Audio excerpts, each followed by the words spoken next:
The Star Wars galaxy is full of battle droids, and today I wanted to take a look at arguably the most powerful battle droid. Before we get too far into the breakdown, I want to give a bit of clarification on some of the criteria I used for this. Essentially, I wanted to focus on two main things here to classify what we're calling a battle droid for the purposes of this video. For one thing, it has to be roughly human-sized, maybe a little bit bigger or smaller, but I'm not going to count, for example, fully artificially intelligent starship or something as a battle droid for this, or else that would definitely be the most powerful thing, but those are a lot bigger. And the second criteria is that it has to be produced in some significant number. Otherwise, you could get some more unique droids like, say, Proxy from Force Unleashed, who you could certainly make a case for edging out what we're going to be talking about today, which is the Yuuzhan Vong Hunter droids from the New Jedi Order. The Yuuzhan Vong Hunter, or YVH droid, was introduced during the Yuuzhan Vong War, developed by Lando Calrissian's arms-producing company, Tendra Arms.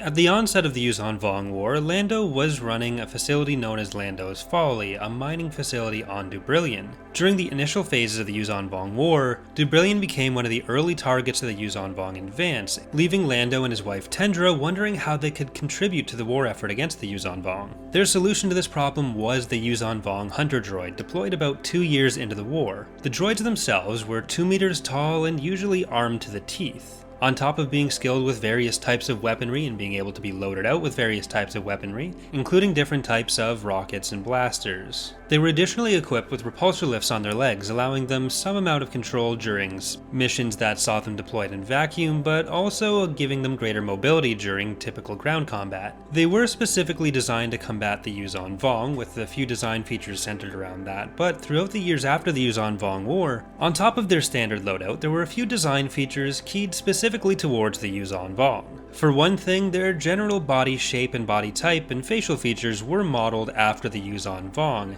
intending to anger the droid-hating species by being essentially a machine facsimile of the Yuuzhan Vong. One of the keys to the Yuuzhan Vong's success during the war was their ability to disguise themselves in the rest of the galaxy using something called an Ooglith masker, and the Yuuzhan Vong were able to use advanced sensors to pick up on biosignals like chemical and pheromone markers, as well as visual cues to pick out any Yuuzhan Vong imposters, which they were successfully able to do during their initial demonstration to Chief of State Borsfalia, General Wedge Antilles, and General Garmel Iblis, which happened to coincide with the Yuuzhan Vong attempt on Borsfalia's life. After they were able to successfully thwart this attempt, several Yuuzhan Vong Hunter droids were sent with the Jedi Strike Team on their key mission to Mercure. These droids were key to the mission's success, even though they were serving alongside 17 of the most promising Jedi students coming up through Luke's academy. On this mission, one Yuuzhan Vong Hunter droid was able to take out 3 corvettes in space combat. I think in this context, the corvettes are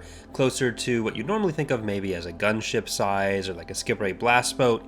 Other places refer to them as coral skippers, including Wikipedia, but I don't think that's accurate. This particular instance is also where we see the highest compliment that they thought they could receive: maximum efficiency.